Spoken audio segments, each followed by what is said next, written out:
한번더 예수보다 더 큰 사랑, 예수보다 더 큰 사랑, 그를 굳어줄 수 없네. 우리에게 자유 주신 그 큰 사랑, 우리 높은 소리로 찬양하세. 찬양하세. 영원히 변치 않는 그 사랑, 위대한 그 사랑, 내 죄 씻었네. 세상 모든 능력과 권세보다 강하신 영원한 그 사랑, 예수보다 더 큰 사랑, 그 누구도 줄 수 없네. 우리에게 자유 주신 그 예수보다 더 큰 사랑, 예수보다 더 큰 사랑, 그 누구도 줄 수 없네. 우리에게 자유 주신 그 큰 사랑. 자, 우리 시간이 지금 59분이 되어서요, 바로 모이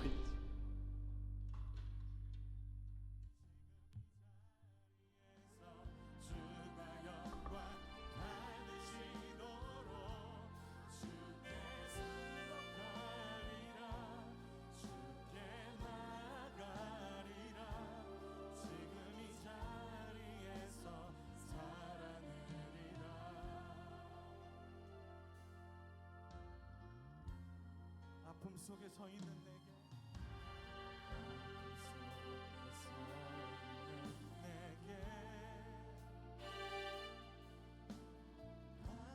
안타까워서 내미시네. 눈을 뜨니 주님 계시네. 나를 안고 주의 길로 날 인도하시네. 지금 이 자리에서 주를 바라보며, 지금 이 자리에서 주가 영광 받으시도록 주께 승복하리라. 주께 나가리라. 지금 이 자리에서, 그렇습니다. 지금 이 자리에서 주를 바라보겠습니다. 지금 이 자리에서 주를 바라보, 지금 이 자리에서 주가 영광 받으시도록 주께 승복하리라.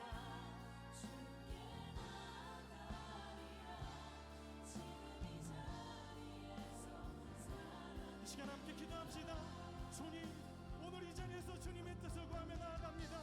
내게 주어지는 하루하루의 삶 속에 주님의 뜻 앞에 순종하겠습니다. 나를 붙드신 주님의 은혜 앞에 살아가겠습니다. 이 시간 함께 결단하며 기도합시다. 주님, 주께 순종하리, 주께 나아가리라.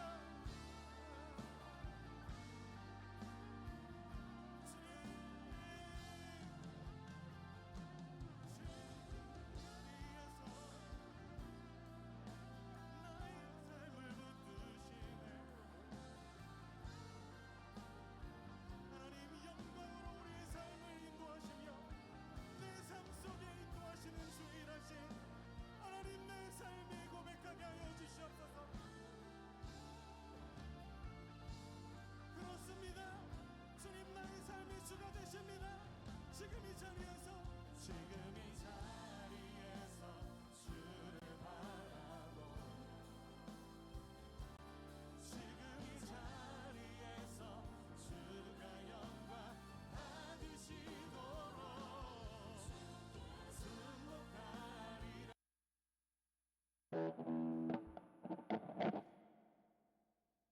우리 함께 자리에서 일어나셔서 우리의 신앙을 사도신경으로 하나님께 고백드리겠습니다.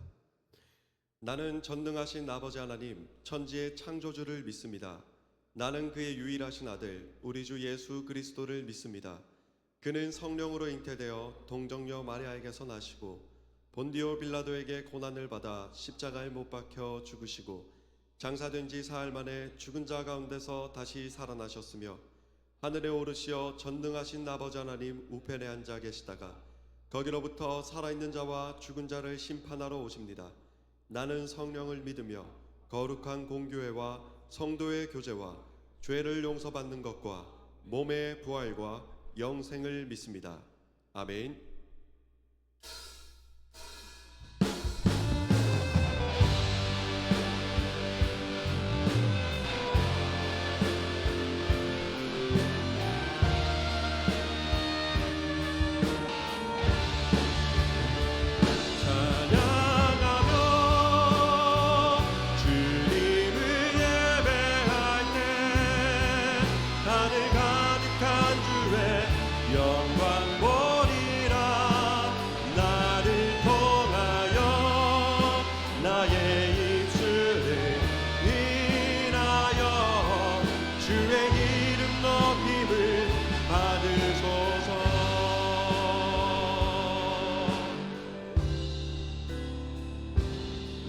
지금 서 있는 이곳에서 높임을 받으소서. 내가 밟는 땅 주님의 땅이니 하늘이 주의 이름 높이 올리며 넓은 바다가 주를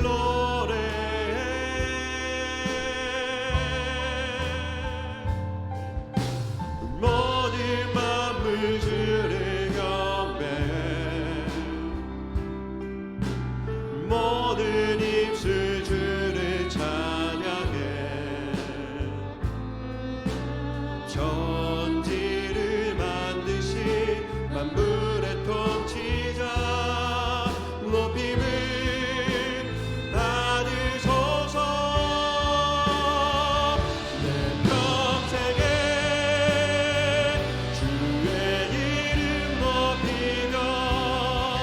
어느 곳에서든지 주님을 예배하리라.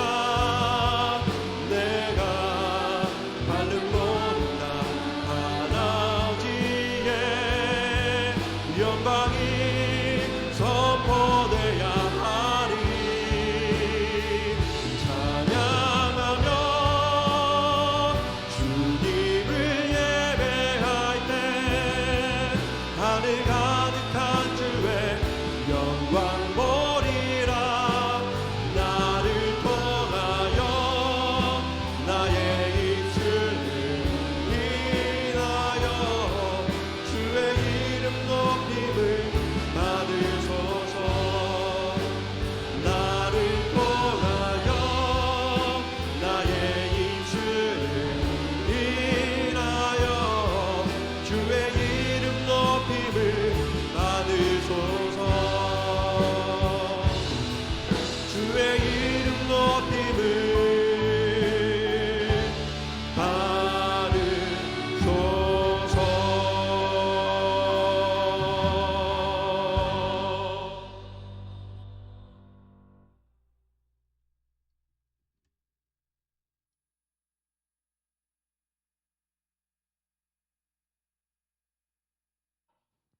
기도드리시겠습니다.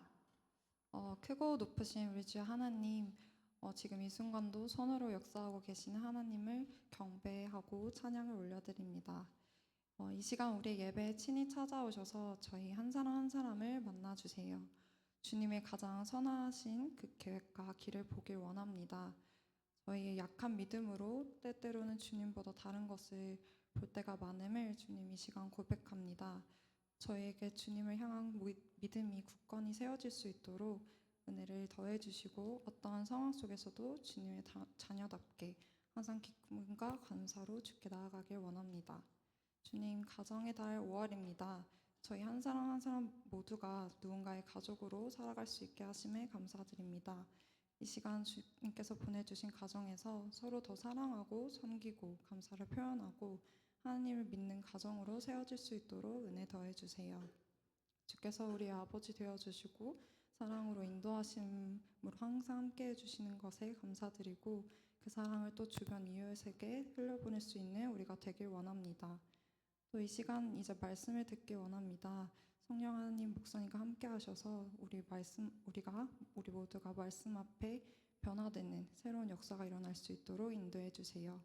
이 예배의 처음과 끝을 주님 끝까지 주관하여 주시고 기뻐 받아주시길 소망합니다.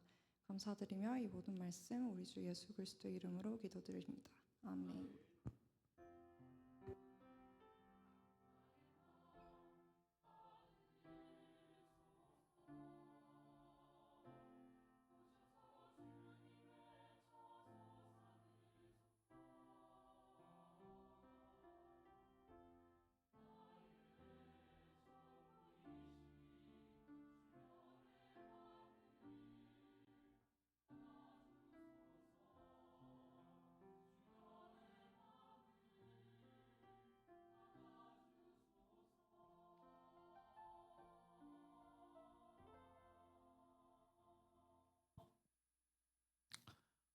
오늘 우리에게 주시는 말씀은 요한복음 6장 29절에서 35절까지의 말씀입니다.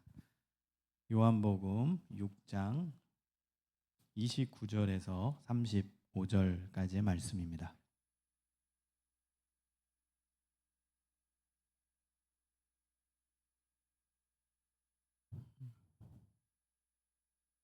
자, 다 찾으셨으면 한 목소리로 같이 읽겠습니다.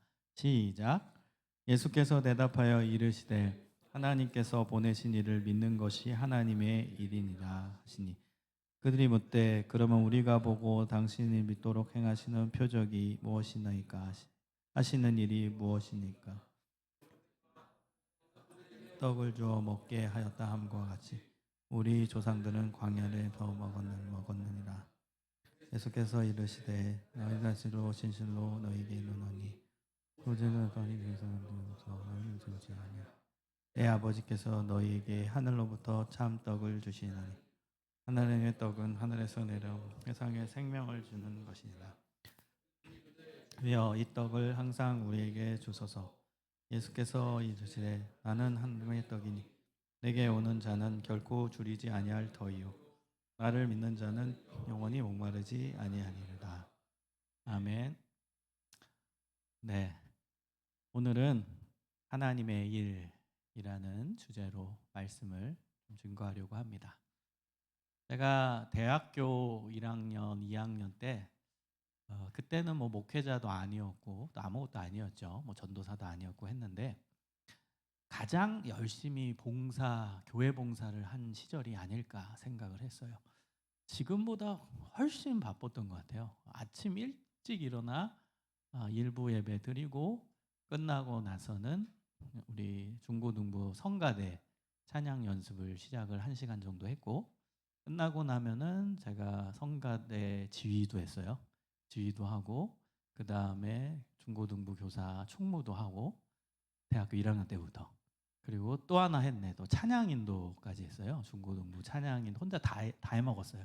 중고등부 찬양인도 하고 그다음 성가대 지휘하고 총무 교사하고 끝나고 나서는 우리 공과 반에 또 들어가서 한 반을 또 맡아서 하기도 하고 그리고 끝나고 나서는 또 어른 성가대도 했어요. 그래서 어른 성가대 연습이 바로 이어져서 연습 한 30분 하고 그 다음에 이제 어른 예배 또 들어가고 어른 예배 끝나고 나서는 또 내려와가지고 중고등부 성가대 연습 다음 주에 할 거 좀 하고 그 다음에 청년부도 성가대가 우리처럼 있었어요. 그래서 제가 또 청년부 지휘자였어요. 청년부 혼자 다 했다니까요. 지휘하고 그리고 나서 2시쯤에 이제 올라가서 찬양팀 연습했어요. 오후 찬양팀 또 드러머였어요. 그래서 드럼 연습을 하고 그 다음에 오후 찬양 예배 때 드럼을 하고 그 다음에 끝나고 나서는 오후 예배 끝나고 나서 또 청년부 예배가 있었어요. 우리는 그때 오후 예배가 또 있고 끝나고 또 청년부 예배가 있어서 끝나고 또 청년부 예배 들어가서 찬양 그 리더였어요. 또 청년부에서는 또 찬양 리더를 또 하고, 끝나고 나서는 우리처럼 셀 모임하고 셀 리더하고, 그리고 끝나고 나서는 또 우리 임원도 뭐 저희는 자치적으로 했어요. 뭐 전도사님 목사님 들어오지도 않고 우리끼리 하는데, 제가 또 그거 회장 맡아가지고 또 하고, 그러다 보면은 뭐 저녁 때가 돼서 또 저녁 먹으러 가자 하고 밥 먹으면 밤이 되고, 그렇게 주일을 보냈던 시절이 있었습니다. 너무너무 정신없었어요. 처음에는 그냥 이렇게 활동하는 게 좋아서 즐겁게 하다가 한 1년 반 정도 지났을 때는 이제 매너리즘이 오더라고요. 그러면서 지치기 시작했어요. 주일이 싫었어요. 아침에 주일 눈을 뜨면 또 일하러 가야겠다. 그때 표현입니다. 일하러 가야 되는구나. 아휴, 일하러 가야 되는구나. 아유, 그 바쁘냐. 아유, 피곤해. 여러분, 찬양 관련된 게 힘든 거예요. 왜냐하면 연습을 계속 해야 되잖아요. 이 목을 쓴다라는 게 얼마나 고된 노동인지 몰라요. 하나님을 찬양하는 그 내용은 귀한 거지만 실제 준비하는 그 내용은 계속 노래 연습을 하는 거잖아요. 굉장히 에너지가 많이 들어간다고요. 그래서 제가 공감을 합니다. 정말 힘들었거든요. 또 가야 되나, 또 성가대, 또 지휘, 또 뭐 찬양팀이 여러 군데니까 제가 여기는 선곡을 뭐 하고 저기는 또 선곡을 딴 거 하고, 다 찬양이 다르니까 그런 거 생각하면 머리가 또 터질 것 같고, 그렇게 힘든 상황에서 그때 우리 교회처럼 성경 통독을 하는 시간이 있었어요. 월요일에는 요한복음 몇 장부터 몇 장, 화요일에는 몇 장부터 몇 장. 그런데 피곤한 그 주일에 아침에 또 성경도 읽었어요. 그때 착했다니까요. 하라는 대로 다 했고 성경을 딱 읽었는데 오늘 본문 6장에 해당되는 내용이었어요. 그 지친 상태에서 오늘 교회 가야 되는데, 오늘 찬양해야 되는데, 그리고 성경을 이제 형식적으로 막 빨리 눈으로 속독하는데 딱 눈에 걸린 말씀이 오늘 본문의 말씀이었어요. 29절. 하나님께서 보내신 일을 믿는 것이 하나님의 일이니라. 하나님의 일이 여기 나오네. 저는 입버릇처럼 하나님 일하러 가야지, 일하러 가야지. 오늘도 하나님 일하러 가야지. 아이고, 오늘 주일날 또 일하러 가야지. 맨날 이랬거든요. 입버릇처럼. 근데 딱 이 29절에서 하나님께서 보내신 일을 믿는 것이 하나님의 일이다. 굉장한 충격을 받았습니다. 제가 이 구절을 그때 몰랐어요. 성경 통독은 몇 번 했지만 그 당시에도. 근데 이런 구절이 있다라는 거는 한 번도 생각을 못했다가 이 구절이 눈에 확 들어왔던 거예요. 하나님께서 보내시니, 누구죠? 예수님이죠. 예수님을 믿는 것이 하나님의 일이니라. 이건 예수님이 직접 말씀하신 겁니다. 여러분, 하나님의 일이 뭐예요? 하나님의 일은 뭐 우리가 뭐 성가대하고 찬양팀하고 뭐하고 주차봉사하고 무슨 봉사하고 주방봉사하고 다 하나님의 일 맞아요. 그거는 진짜 궁극적인 하나님의 일을 하기 위한 서브로서의 하나님의 일입니다. 궁극적인 하나님의 일은 무엇이에요? 예수님을 믿는 겁니다. 그 믿는 것을 위해 서브로서 주차 봉사도 하고 뭐도 하고 찬양 봉사도 하고 무슨 봉사도 하고 그 하나님 일을 하는 거예요. 그러니까 그 모든 일이 다 귀하지만 그 귀한 일 중에 그건 이제 다 어찌 보면 수단이 될 수 있어요. 목적은 예수님을 믿는 겁니다. 여러분, 찬양팀 하면서 지치십니까?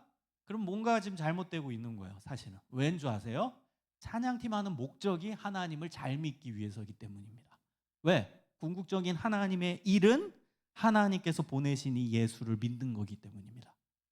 그래서 진짜 찬양팀 잘하는 사람은 찬양팀 그 하나님의 일을 열심히 하면서 궁극적인 하나님의 일인 예수님을 잘 믿게 돼야 돼요. 그러면 여러분이 봉사 잘하고 있는 거예요. 지금 찬양대 하는데 계속 지치고 오늘 또 주일날 또 가야 돼, 왜 이렇게 일주일은 빨리 오냐, 빨리 해야지, 이런 마음이 들면 지금 뭔가 점검할 때입니다. 내가 제대로 하나님의 일을 하고 있는가. 왜냐하면 궁극적인 하나님의 일은 예수님을 믿는 거기 때문에 내가 찬양대를 하면 할수록 예수님을 믿는 믿음이 더 깊어지고 감격이 더 넘쳐야 되고 감사가 더 우러나와야 되고 궁극적으로 하나님을 잘 믿게 되는 그러한 신앙의 성장과 성숙이 있어야 된다는 거예요. 그게 하나님의 일을 하는 사람의 모습인 거예요. 궁극적인 하나님의 일인 예수를 믿는 것을 잘하고 있는 뜻이라는 것입니다. 여러분, 오늘 본문의 이제 배경은 그렇습니다. 오늘 본문의 배경은 오병이어의 기적이 일어난 후입니다. 여러분, 오병이어의 기적은 우리가 잘 아는 내용이잖아요. 어마어마한 사건이죠. 떡 5개와 물고기 2마리로 남자 성인만 5,000명을 먹이신 놀라운 사건이죠. 여성과 아이까지 합치면 2만 명이 넘어가는 어마어마한 숫자일 거예요. 그 많은 숫자를 떡 5개와 물고기 2마리로 다 먹이셨어요.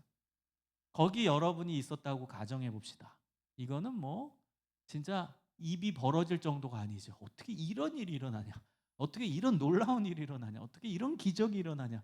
좀 상상이 되겠어요? 지금도 뭐 우리가 뭐 5천 명은 아니지만 여기 있는 사람들한테 제가 떡 5개와 물고기 2마리로 막 다 먹인다? 풍성하게. 그리고 12바구니가 남았다? 기절할 노릇이죠. 이 눈앞에서 그게 여러분 펼쳐져 있다고 가정해 봅시다. 너무너무 놀라울 겁니다. 그러니까 사람들이 이 예수님을 붙잡고 임금님 삼아달라고 하는 겁니다. 임금님 되어주세요. 저희 임금님 되어주세요. 저희의 왕이 되어주세요. 기적을 체험하니까 이제 예수님께 몰려들기 시작하는 거예요. 너무나 놀라운, 너무나 기적적인, 너무나 환상적인 일을 경험하니까 이 사람들이 예수님 발을 붙잡고 우리의 왕이 되어달라고, 우리 임금 되어달라고 그러고 있는 겁니다. 그때 예수님의 선택은 임금님 되신 게 아니라 도망가는 선택을 하세요. 어디로 도망가셨냐? 산으로 도망가셨어요. 아무도 없는 산, 아무도 쫓아올 수 없는 산으로 도망가십니다. 그리고 거기서 예수님은 홀로 묵상하시고 기도하고 그런 시간을 보내신 거예요. 자, 이제 그 5천 명 그 사이에 누가 있었냐? 예수님의 제자들이 있었어요. 그러니까 제자들이 이제 수습하겠죠. 돌아가시오, 돌아가시오. 이제 예수님 여기 안 계시니까 돌아가시오 했겠죠. 여러분, 성경을 생생하게 라이브로 다가오게 하려면요, 문학적 상상력 그리고 합리적 상상력, 이 상상력을 발휘해야 됩니다. 역사적 상상, 3가지의 상상력이 필요해요. 성경을 깊이 있게 보려면 문학적 상상력도 필요해요. 그림을 그려내야 돼요. 그러면서 합리적이어야 돼, 그게요. 그리고 나서 그게 역사적인 배경을 기반으로 해야 돼요. 그래서 설교도 잘 듣고 그 당시 배경을 알아야 된다는 거죠. 그래야 역사적 상상력이 되거든요. 근데 여러분이 계속 그려보는 거예요. 제자들은 분명히 이 사람들 다 돌려보냈겠죠. 다 돌아가세요. 예수님 어디 여기 안 계세요. 돌아가세요. 그리고 이제 다 돌려보냈어요. 그랬더니 예수님의 이제 제자들도 예수님을 찾는 거예요. 예수님이 근데 어디 가셨냐? 야, 예수님 어디 가셨지? 왜 예수님 안 계시냐? 모르겠는데 예수님 어디 가셨지? 근데 이제 날이 저물게 됐어요. 그러니까 이 제자들이 야, 우리 배 타고 건너편으로 가자. 다음 일정이 이제 건너편 마을이었거든요. 갈릴리 호수를 끼고 예수님은 왔다 갔다 이동 사역을 하셨거든요. 그래서 내일의 사역은 갈릴리 지금 있는 지역의 건너편, 호수 건너편에 있는 마을이었어요. 그래서 우리 빨리 배 타고 건너가자. 배 타고 건너가지 않으면 이제 광풍이 잘못하면 부니까 큰일 난다. 여러분이 갈릴리 호수는요, 밤에는 육풍이 불러요. 육지에서 바다로 바람이 불거든요. 그런데 이 갈릴리 호수는요, 이 해수면이 육지보다 낮아요. 그래서 바람이 육지에서 바다 쪽으로 불어올 때 아래로 들어갑니다. 그래서 거기서 회오리 바람이 불러요. 그래서 광풍이 불고 거기에 바람이 몰리게 돼서 난리가 아니에요. 파도 치고 난리가 아닙니다. 민물 호수지만 난리가 나요. 그런 배경을 이 제자들이 알았기 때문에 야, 더 어두워지기 전에 빨리 건너편으로 가자. 예수님은 어디 계신데? 몰라. 그냥 가. 일단 가보자. 그리고 이제 배를 타고 건너편으로 가고 있는 장면입니다. 재밌어요? 네, 이야기하고 있는데 네, 재밌어요. 근데 그때 예수님께서 산에서 이제 기도를 마치시고 내려오신 거예요. 내려오시니까 제자들이 없죠. 그러니까 예수님도 건너편 일정이 내일 일정이니까 이제 건너가신데 예수님은 배가 없었어요. 왜 제자들이 다 배를 몰고 가버린 거예요. 예수님은 어떻게 하셨죠? 걸어가시죠. 무리를 걸어가십니다. 놀랐겠죠? 깜깜한 밤입니다. 제자들은 영차 노를 젓고 이제 건너편으로 가고 있는데 예수님은 이제 무리를 걸어오신 거예요. 이제 예수님과 만난 거예요. 너무나 놀랬죠. 그래서 요한복음에는 이제 나오지 않지만 다른 복음서의 본문을 보면은 뭐 유령이다 막 놀래잖아요. 예수님 제자들이. 예수님이 무리를 걸으시는 그 장면이랑 연결이 되는 겁니다. 그래서 예수님은 이제 그 배에 다시 오르시고 제자들이 있는 그 배에 오르시고 안전하게 바다 건너편, 호수 건너편으로 가게 되었어요. 자, 이제 문제는 그 다음 날입니다. 그 다음 날에 이 군중들 5천 명을 먹이신 기적을 경험한 군중들이 다시 그 자리에 온 거예요. 혹시나 예수님이 거기 또 계실까 봐. 근데 안 계신 거예요. 이거는 제자들도 이제 흔적도 없이 사라졌어. 그래서 이게 어디 가셨지 이제 수소문 해봤더니 호수 건너편 마을에 가신 거예요. 그랬더니 이 기적을 체험했던 5천 명 먹이시는 기적을 체험했던 사람들이 호수를 건너서 간 겁니다. 예수님 사역제 또 따라간 거예요. 또 따라간 거예요. 얼마나 이 기적이 신비하고 놀랐으면은 끝까지 예수님 따라가는 거예요. 그 배경이 바로 오늘 본문 6장의 배경입니다. 그랬더니 이제 예수님, 자 25절을 보세요. 바다 건너편에서 만나 랍비여 언제 여기 오셨나이까? 이제 예수님을 부르는 말이에요. 랍비, 선생님 이거예요. 선생님 언제 여기 오셨어요? 그랬더니 예수님이 26절에 이렇게 말씀하십니다. 내가 진실로 진실로 너희에게 이르노니 너희가 나를 찾는 것은 표적을 본 까닭이 아니요 떡을 먹고 배부른 까닭이로다, 이겁니다. 너네가 기적 때문에 온 거 난 아니라고 봐. 그거는 어제 니네가 기적을 체험했고, 궁극적으로 니네가 온 이유는 떡 먹고 배불렀기 때문에 또 다른 떡을 원해서 온 거다. 난 알고 있다, 이거예요. 이게 굉장히 중요한 내용입니다. 너희들이 예수를 찾은 이유, 나를 끝까지 따라온 이유는 떡 먹고 배부르고 또 다른 떡을 요구하기 때문이다, 이거예요. 여러분, 떡이 그냥 먹는 것만 해당되는 게 아니죠. 우리의 필요죠. 우리의 삶의 필요. 여러분도 떡이 있죠. 뭐가 필요하십니까? 그게 여러분의 떡입니다. 이 사람은 일시적으로 떡을 먹고 배부른 경험을 한 거예요. 예수님이 5천 명을 먹이시는 경험을 하니까 신기한 거죠. 우와, 이런 놀라운 기적이 내 배를 채우셨네. 이런 갈릴리 지역의 사람들은 대부분 가난했어요. 빈촌이라고 제가 설명드렸죠. 빈촌이었기 때문에 대부분 가난하게 살았어요. 그러니까 이 5천 명을 먹이실 때 풍성하게 만드셨어요. 예수님이 5천 명을 먹이시고도 12바구니가 남았으니 얼마나 많은 떡과 물고기를 만드신 겁니까, 예수님이. 그러니까 이 사람들이 오랜만에 실컷 다 먹은 거예요. 배부르게 먹은 거예요. 이 사람들은 배부르게 먹어본 경험이 별로 없는 사람들이에요. 빈촌에 살았기 때문에 먹는 것이 정말 힘들었어요. 그러던 사람들이 예수님이 기적을 베풀어서 떡과 물고기를 정말 풍성하게 배불리 다 먹고도 12바구니 남았으니 이거는 뭐 너무 신비한 것을 경험했던 거예요. 그리고 배가 부르고 그다음 이렇게 맛있는 걸 먹게 되니까 행복한 거겠죠. 근데 여기서 끝나지 않아요. 그리고 나서는 이제 예수님 저분이 우리의 구주시다, 우리의 구세주다, 우리가 저분을 온전히 따라야겠다가 아니라 또 다른 떡을 요구하러 온 거예요. 그게 예수님의 논리입니다. 너네가 나를 찾아온 이유, 끝까지 나를 따라온 이유는 나를 믿고 따르기 위함이 아니라 너네 배 부른 걸 경험했으니까 또 다른 떡을 나한테 요구하러 왔구나, 이거예요. 예, 그게 이 내용이에요. 그럼 우리 삶에도 한번 생각해 볼 점이죠. 내가 하나님께 요구하는 떡이 뭘까? 여러분 인생에서 떡이 있죠? 정말 생활에 필요가 있죠? 여러분 그것 때문에 예수님 따르십니까? 그것 때문에 여러분 예수님 믿고 있습니까? 그런 사람들 많아요. 물론 인간의 종교 심리 중에서 자기 필요에 의해서 그 필요를 채우고 싶어서 신을 찾는 경우가 있어요. 인간의 종교 심리입니다. 근데 우리는 그 종교 심리 때문에 신앙생활 하는 게 아닙니다. 우리는 그걸 뛰어넘어야 돼요. 여러분 왜 기독교가 진리고 기독교가 위대한 종교인 줄 아십니까? 일반 여타의 다른 종교학, 종교론을 보십시오. 다 인간의 종교 심리에 근거해서 신앙이 체계화되고 거기에 맞춰져서 종교 교리가 형성돼요. 근데 기독교는 아닙니다. 기독교는 인간의 본성을 거스릅니다. 그래서 진짜 진리라는 거예요. 타종교를 보세요. 타종교는요, 인간의 종교 심리가 있어요. 끌리는, 왜 종교에 끌리는지, 왜 신을 찾는지, 그거에 맞춰서 교리가 형성이 되고 그 교리대로 이끌어서 유인을 시켜요, 종교에. 그런데 기독교는 아니에요. 오히려 기독교 신앙을 여러분 제대로 가져보면요, 완전 인간의 본성과 반대되는 내용을 얘기해요. 안 그래요? 그래서 제가 역설이라고 하잖아요. 신앙은 반대된다니까요.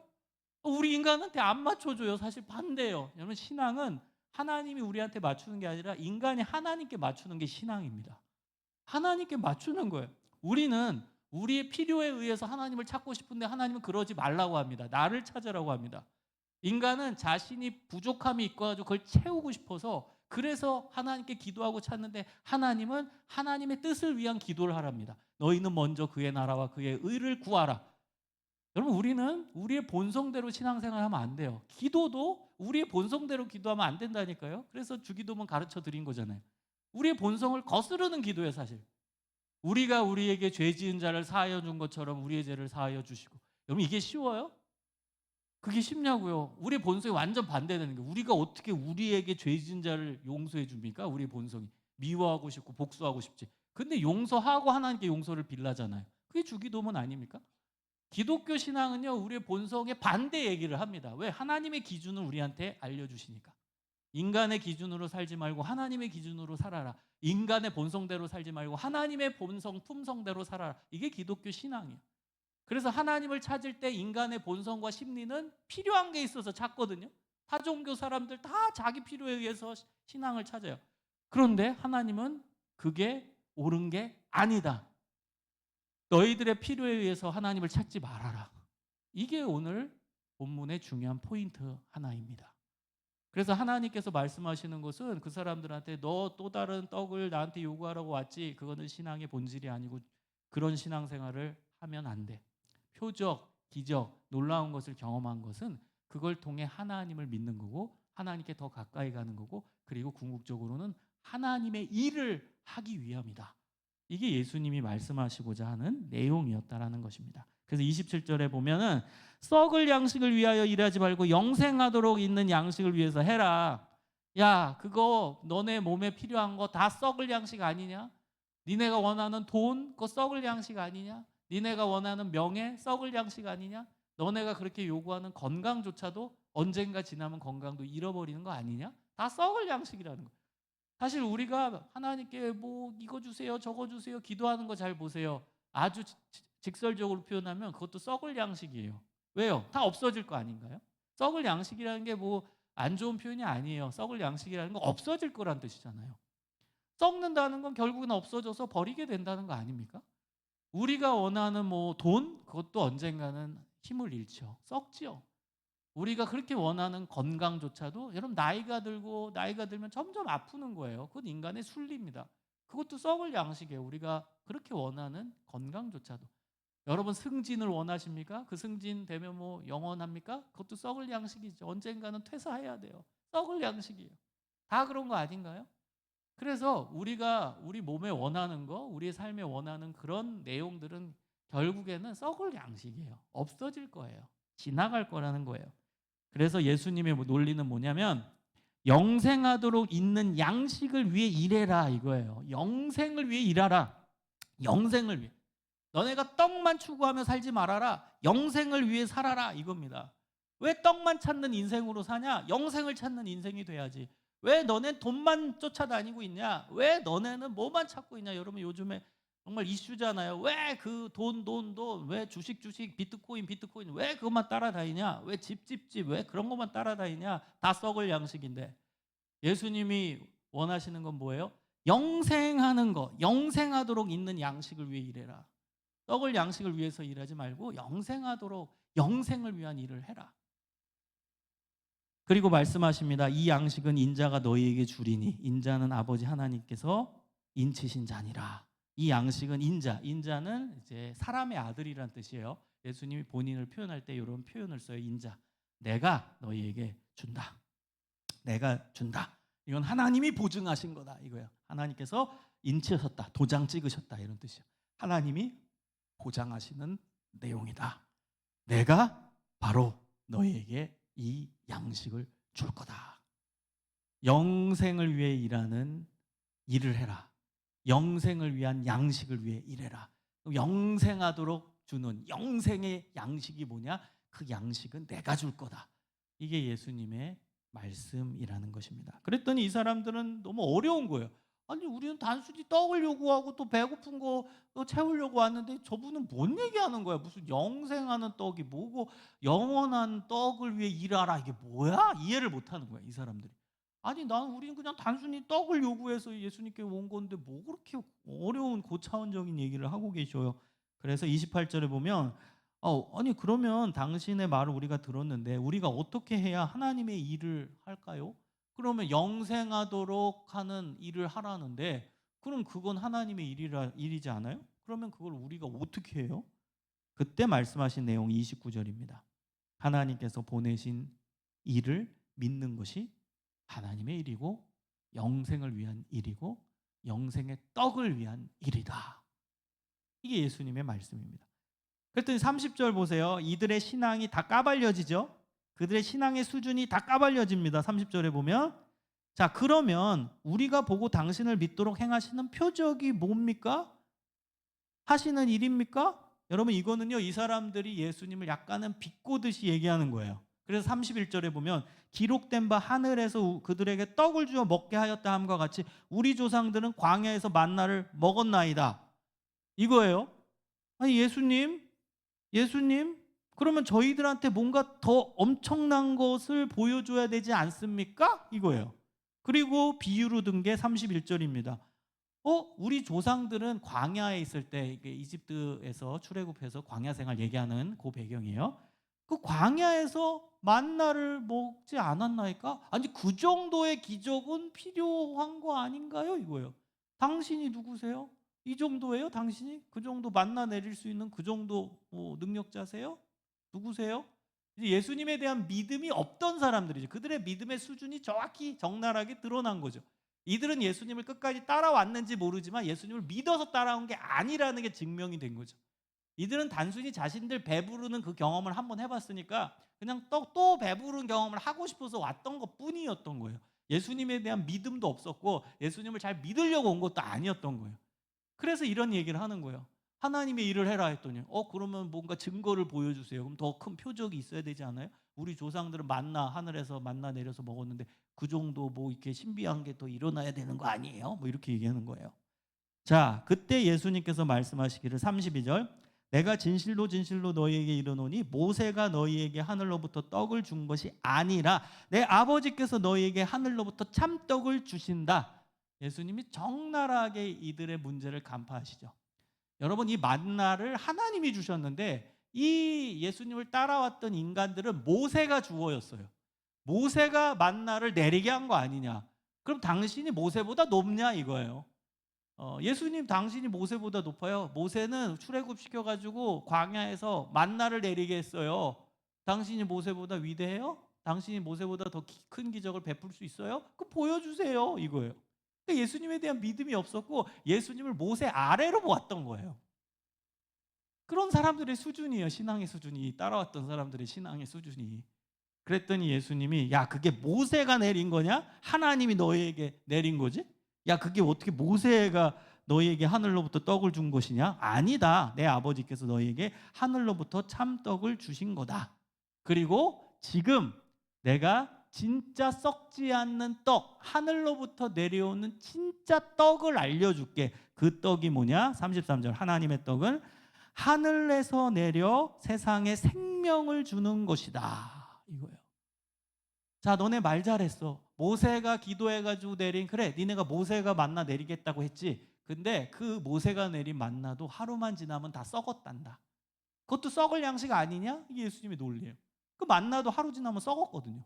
그것도 썩지 않냐? 그 지금까지 너네 만나 먹고 있냐? 그거 옛날 역사 아니니? 지금 시점에서 와서 옛날 역사 아니니? 이미 만나의 시대는 끝났고 지금은 만나 구경도 못하는 시대인데 벌써 썩은 양식 아니니? 자, 내가 말해줄게. 진짜 하늘에서 내려오는 변하지 않는 영원히 썩지 않는 참떡을 알려줄게. 그 떡이 뭔 줄 아냐? 그랬더니 이 사람들이 이제 혹한 거예요. 그 떡이 뭐예요? 우리에게 알려주세요. 그래서 그 떡이 항상 우리에게 있어서 배 좀 안 부르게 해주세요. 이렇게 요구하는 거예요.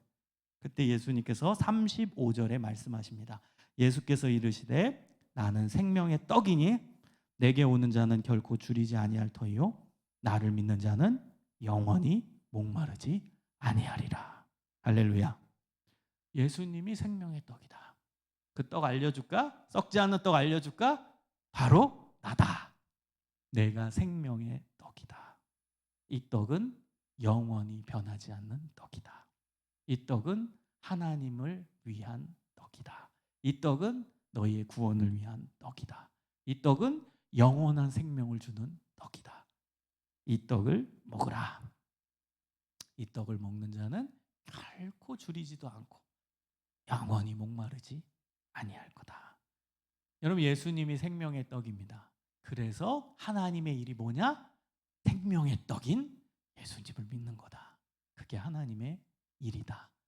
그래서 썩어질 떡을 위해 일하지 말고 썩지 아니하는 떡을 위해 일하라. 예수님을 위해 일하라. 그 예수님을 위해 일하는 게 뭐예요? 예수님 잘 믿으라는 거죠. 이게 예수님의 오늘 가르치심입니다. 여러분 우리는 예수님을 이미 받아들인 자죠. 그 떡을 우리는 먹은 자입니다. 여러분 성찬식이 이 이미지와 이제 연결이 되죠. 예수님께서 마지막 만찬 때 말씀하시잖아요. 이 몸은 이 떡을 이제 몸으로 비유하신 거죠. 예수님의 몸. 떡을 말씀하시면서 이게 내 몸이다. 이 떡을 우리 입으로 가져가면 질겅질겅 씹어서 우리 몸속에 집어넣지 않냐. 마찬가지다. 이 떡이 내 살이기 때문에 내 살을 먹는 자가 영원한 생명을 얻는다. 오늘 이 말씀과 마지막 만찬이 연결이 되는 내용입니다. 그래서 예수님을 먹으면 영원히 생명을 얻고 영원히 줄이지도 않고 영생을 얻게 된다라는 것입니다. 여러분 예수님을 믿으십시오. 온전히 믿으십시오. 그게 하나님의 일입니다. 여러분 예수님을 믿을 때 예수님을 믿는다고 했을 때 중요한 구체적인 의미는 뭐겠어요? 예수님의 말씀을 믿는 거죠. 예수님의 말씀을 받아들이는 게 그게 진짜 구체적인 의미겠죠. 예수님을 믿는다. 뭘 믿는 거예요? 예수님이 하신 말씀을 믿는 거죠. 예수님이 우리 죄를 씻어주셨다는 것도 예수님의 말씀이고 내가 너를 위해 생명의 떡으로 왔다. 이것도 예수님의 말씀이죠. 그래서 예수님을 믿는다라는 거의 구체적 의미는 예수님의 말씀을 믿는 거예요. 예수님이 하신 말씀을 받아들이는 겁니다. 이게 진짜 믿음의 내용인 것이에요. 여러분 음식 성분 아무리 연구해도 소용없어요. 여러분 중에 이렇게 겉표지 보고서 겉표지 보고 빵의 성분이 어떻게 되냐, 프로틴이 몇 프로 들어있고 뭐 지방이 몇 프로 있고 뭐 칼로리 몇 칼로리, 그거 뭐 분석하면 뭐합니까? 그게 나한테 무슨 의미가 있어요? 먹는 게 중요하죠. 그래야 나한테 영양분이 되는 거죠. 빵을 먹든 밥을 먹든 뭘 먹든 여러분 그거 분석해봤자 소용이 없어요. 그거를 내가 먹어야 내 삶에 영향을 줄 수 있는 영양분이 되는 거죠. 하나님의 말씀, 예수님의 말씀도 마찬가지예요. 여러분 예수님의 말씀을 먹어야 돼요. 예수님의 말씀을 받아들여야 돼요. 그래야 내 삶에 영향을 주고 그게 영생하도록 솟아나는 능력이 되는 거죠. 예수님의 말씀을 여러분 분석하고 따지고 돌려보고 비판하고 아무 의미가 없어요. 여러분 아무 의미가 없어요.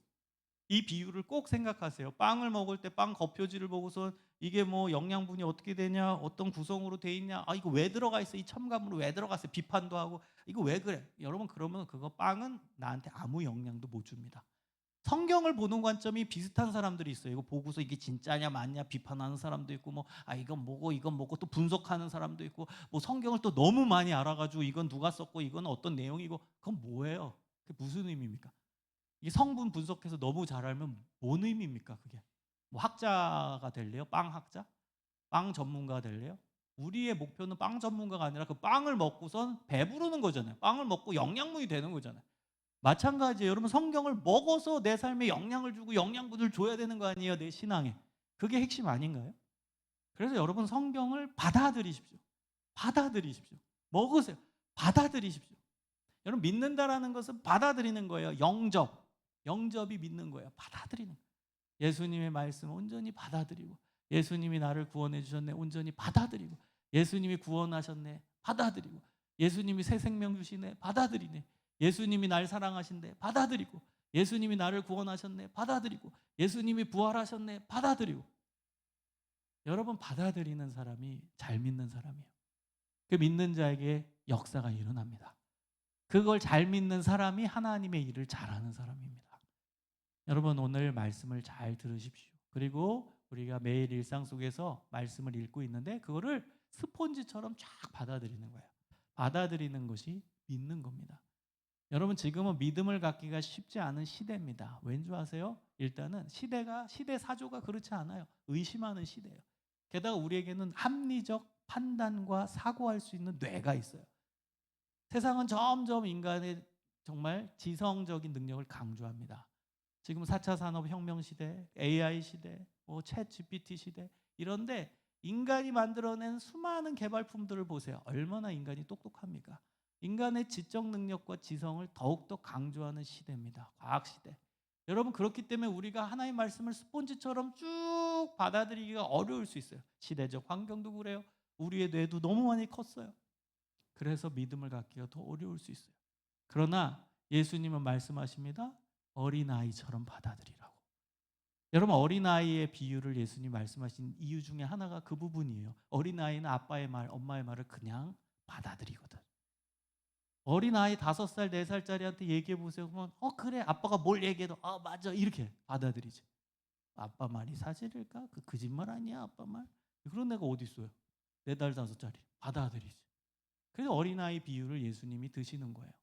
여러분, 믿는다라는 건 그것입니다. 하나님을 여러분이 진짜 신뢰한다면, 하나님을 정말 여러분이 믿는다면, 하나님이 정말 완벽하신 분이라는 걸 여러분이 믿는다면 그분이 하신 말씀도 완벽합니다.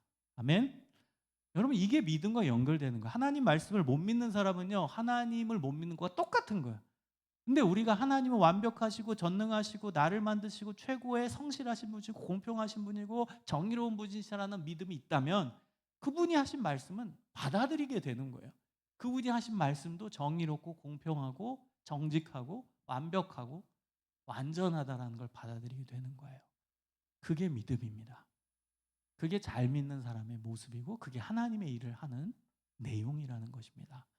여러분, 우리가 인생을 살아가면서 주님 말씀 더 붙들고 순수히 받아들이고 그 말씀이 내 삶에 큰 영향을 미치고 내 삶을 변화시키므로 우리가 날마다 하나님을 닮아가고 하나님의 일을 제대로 해나가는 믿음의 사람들이 되시기를 간절히 소망합니다. 기도하겠습니다. 하나님, 감사합니다. 하나님의 일은 예수님을 잘 믿는 겁니다. 예수님의 말씀을 잘 받아들이는 겁니다. 하나님, 우리가 여러 가지 교회 봉사도 하고 또 다양한 사역들을 하지만 그 핵심은 하나님을 잘 믿기 위한, 예수님을 잘 믿기 위한 것임을 깨닫고 예수님을 온전히 받아들이는 진정한 신앙인들 되게 하여 주옵소서. 썩을 양식을 위해서 일하지 않게 하시고 썩지 아니할 영생을 위해, 예수님을 위해 일하는 믿음의 사람들 되게 하여 주시옵소서. 예수님 이름으로 기도합니다. 아멘.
세상이 줄 수 없는 평안을 주님께서 우리들에게 선물하여 주십니다. 세상이 줄 수 없는 큰 선물을 주님께서 우리에게 선물하여 주십니다. 예수님의 그 사랑을 우리가 함께 기쁨으로 찬양할 때에 우리 이 시간 함께 자리에 일어나셔서 주님을 즐겁게 찬양 올려드리겠습니다.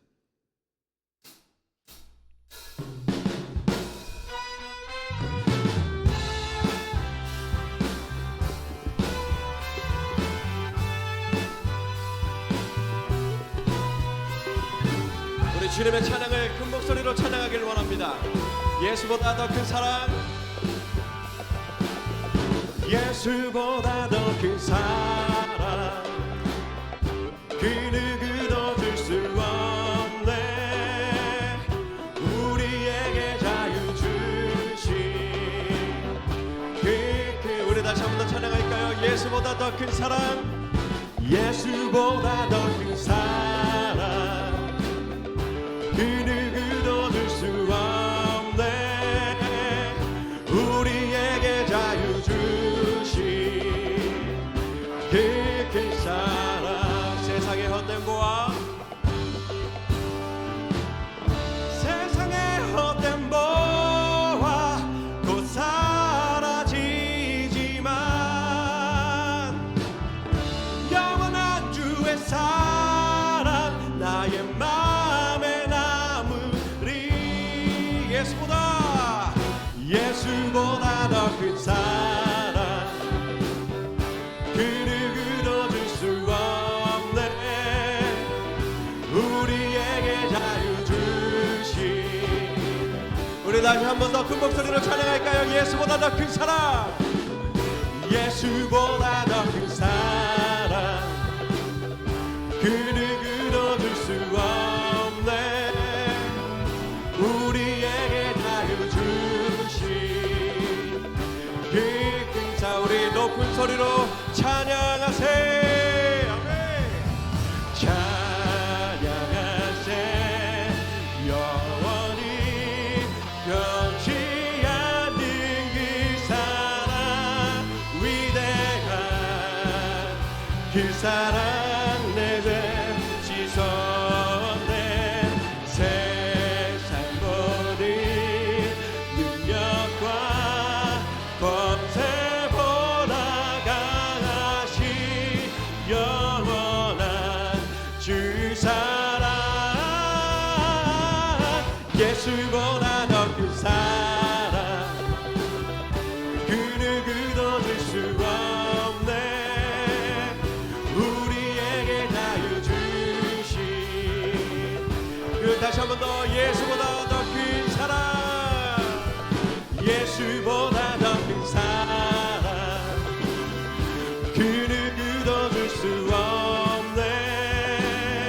우리에게 자유 주신 그. 우리 다시 한 번 더 높은 소리로 찬양하세. 아멘. 찬양하세. 영원히 변치 않는 그 사랑, 위대한 그 사랑, 내 죄 씻었네. 세상 모든 능력과 권세보다 강하신 영원한 주 사랑, 예수보다 더 큰 사랑, 그 누구도 줄 수 없네. 우리에게 자유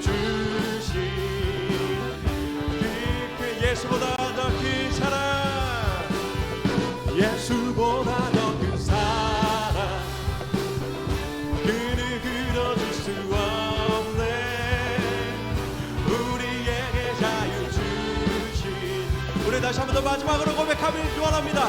예수보다 더 큰 사람, 예수보다 더 큰 사람, 그를 그려줄 수 없네.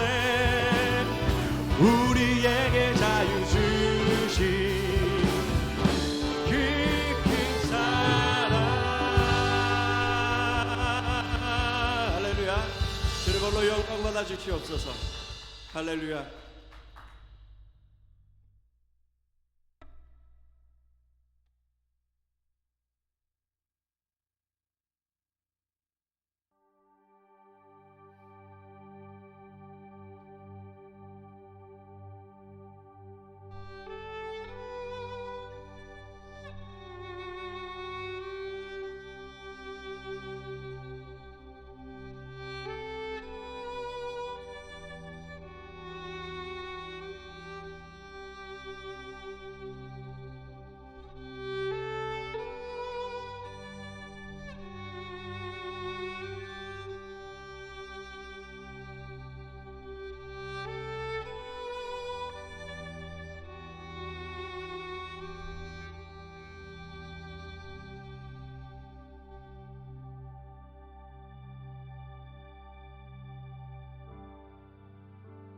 주는 위대하며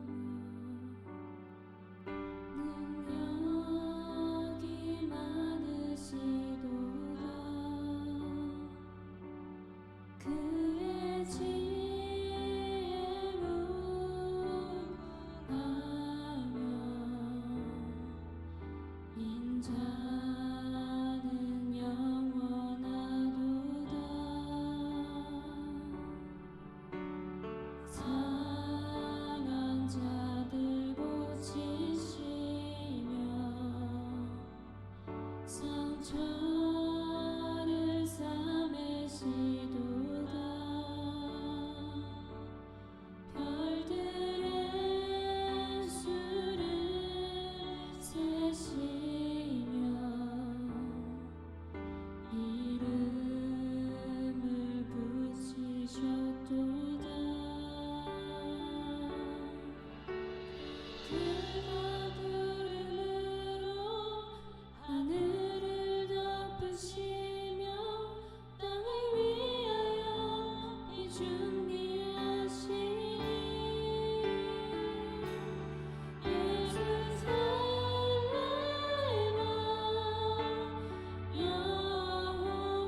상한 자들 고치시며 상한 자들 고치시며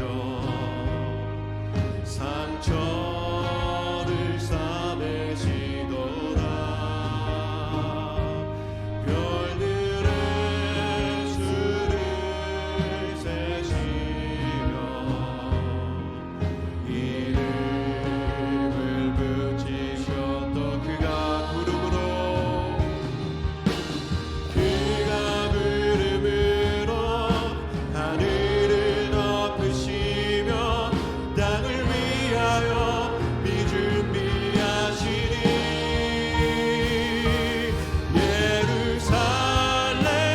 예루살렘아 여호와를 찬송할지어다 내 하나님을 감사함으로 주 앞에 나가며 주 임재 앞에 우리 함께 예루살렘아 예루살렘아 여호와를 찬송할지어다 내 하나님을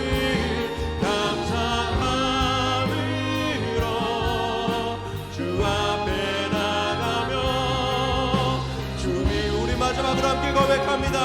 예루살렘아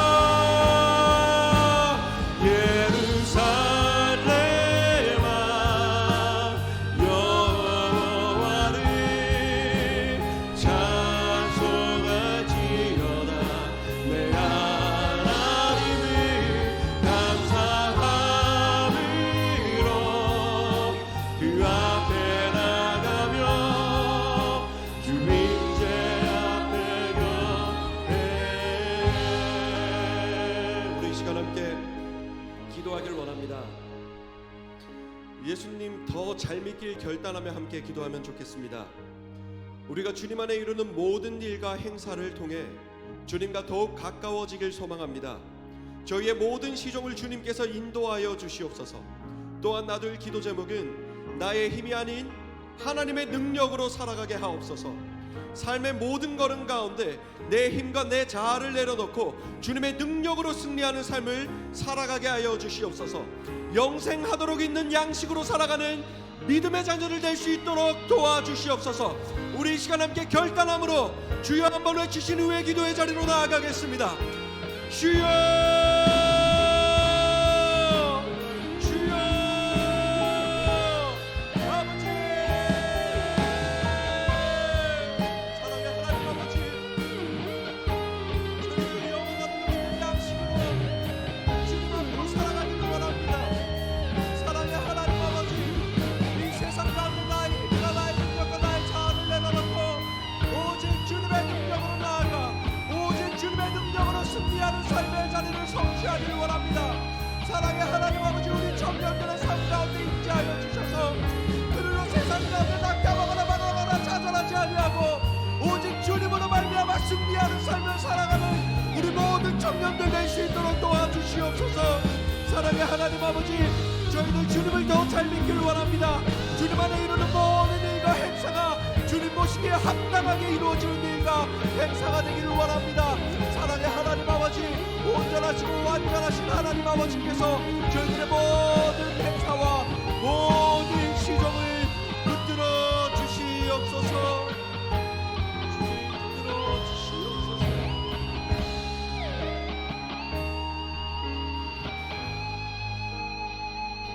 이 모든 기도의 제목들 주님께서 이루어 주실 줄로 믿으며 이번 말씀 거룩하신 예수 그리스도 이름으로 간절히 기도드립니다. 아멘. 우리 이 시간 주님 큰 영광 받으소서 함께 결단 찬양 올려드림으로 준비하신 예물 주님 앞에 올려드리겠습니다.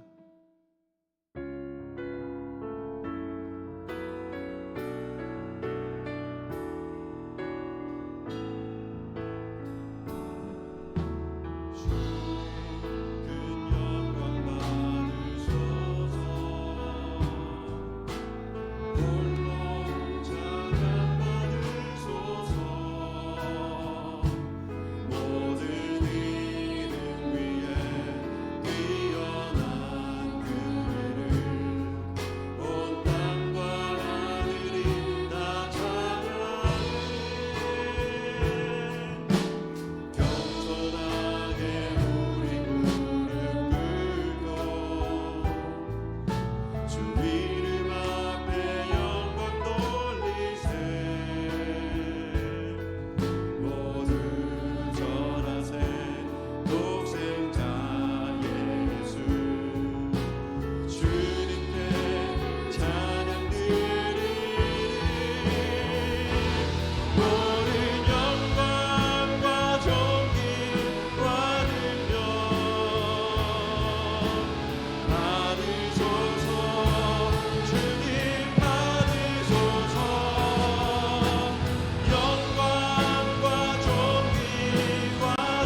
한 사람 한 사람이 하나님의 자녀임을 깨닫고 진짜 예수 잘 믿는 믿음의 백성들 되기를 소망합니다. 하나님 감사합니다. 주님께 예배드리게 하시니 감사합니다. 또 주님께 예물 드리오니 이 예물 쓰이는 곳마다 주님의 은혜가 증거되게 하여 주시고 예수 잘 믿는 믿음의 백성들 될 수 있도록 복 내려 주시옵소서. 이제는 우리 구주 예수 그리스도의 은혜와 아버지 하나님의 그 크신 사랑과 성령님의 인도하심과 교통하심과 충만하심이 예수님을 잘 믿고 예수님의 뜻대로 살아가고자 결단하는 믿음의 자녀들 가운데 이제로부터 영원까지 함께하여 주시기를 간절히 축원하옵나이다. 아멘.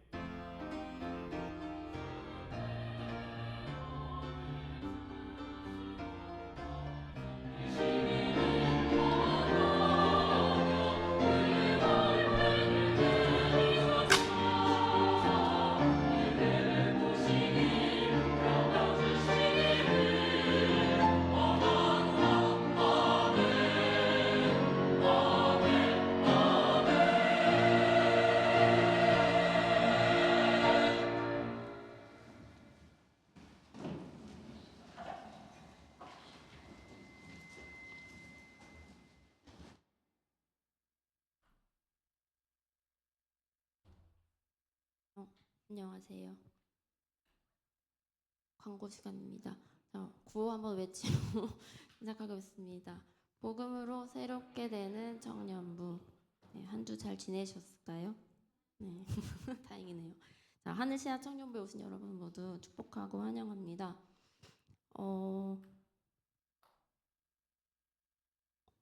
오늘 그 저번 주에 광고했었던 대로 어버이 주일이었고 그 오전에 2부 3부 예배 때 저희 청년들 가서 꽃 잘 달아드렸고요. 그리고 다음 주 안내 드리겠습니다. 다음 주일은 기도원 협회 순방 예배가 있는데요. 기도원 협회는 그 성경에 관련된 거를 주로 하시는 협회인데 사역을 하실 때 이제 그 각 곳에 성경을 비치하고 배부하는 등의 이런 다양한 사역을 하고 계시는 협회예요. 그래서 다음 주에 직접 장로님들이랑 오셔가지고 예배를 하시는데 예배 끝나고 이제 헌금 순서가 따로 있어서 혹시 함께 동참하시고자 하는 의지가 있으신 분들은 준비해 오시면 좋을 것 같습니다. 잘 읽고 계신가요? 매일 읽기가 진짜 쉽지가 않은데 그 와중에도 하루하루 하루 가운데 열심히 말씀 읽어주시고 계신 우리 하늘시야 청년부 형제 자매는 정말 대단하신 것 같다는 생각을 하면서 저도 뒤처지지 않기 위해서 열심히 읽고 있는데요. 자, 돌아오는 한 주도 말씀 통독과 기도를 실천하면서 경건 생활에 힘써주시기를 바라겠습니다. 네, 그리고 저번 주에도 안내 드렸듯이 여름 수련회 일정이 나와 있습니다. 세부적인 것들은 추후에 안내 드릴 예정이고 8월 13일에서 15일이라서 미리 일정을 조정해 주시면 감사하겠습니다. 드디어 스승의 날이 다가왔습니다. 자, 청년부를 위해서 항상 우리 수고해 주시는 김성중 목사님, 이우혁 전도사님, 김미영 권사님, 박정호 권사님 너무너무 감사합니다. 앞으로 나와주시면 감사하겠습니다. 와.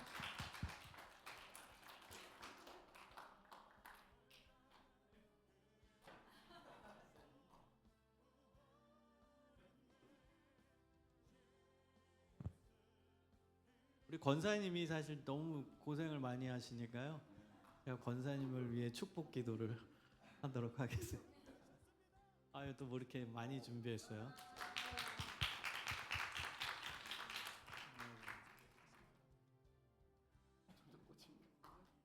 아유, 건강을 네, 썩어져도 한 몇십 년은 있다가 썩어져서 너무 감사합니다. 특히 우리 권사님, 집사님 고생을 제일 많이 하시거든요. 그래서 너무나 여러분 감사드리고요. 제가 또 우리 권사님 위해서 기도하도록 하겠습니다. 하나님 감사합니다. 저희들은 목회자로 이제 본분을 다하지만 또 우리 권사님 이름도 없이 빛도 없이 고생하고 수고하시는 이 헌신을 받아주시고 하나님께서 복의 복을 더하시고 은혜 위에 은혜를 더하시고 믿음의 충만한 장성한 반석 위에 서게 하여 주옵소서. 하나님 우리 권사님의 삶을 보살펴 주시고 우리 권사님의 섬김과 희생으로 우리 청년부가 더 건강하게 세워져 가게 하여 주시며 하나님을 잘 믿는 하나님의 일꾼들이 많이 배출될 수 있도록 인도하여 주시옵소서. 하나님, 우리에게 이런 귀한 날을 허락해 주시니 감사합니다. 또 축복하는 우리 청년들의 삶 가운데도 함께 하시고 그들의 삶의 복의 이유와 근거와 조건이 넘쳐나게 하여 주시옵소서. 감사드리오며 예수님 이름으로 기도합니다.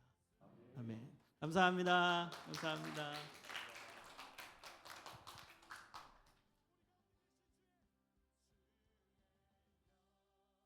다음 주 예배 이원 안내드리겠습니다. 다음 주 기도는 김유경 자매와 봉헌은 제가 하도록 하겠습니다.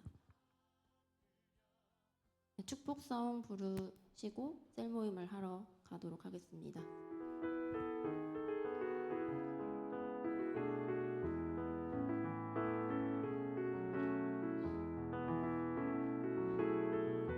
하나님의 사랑이 당신의 삶 가운데 가득하기를 축복합니다. 하나님의 은혜가 우리 가운데 가득하길 기도합니다.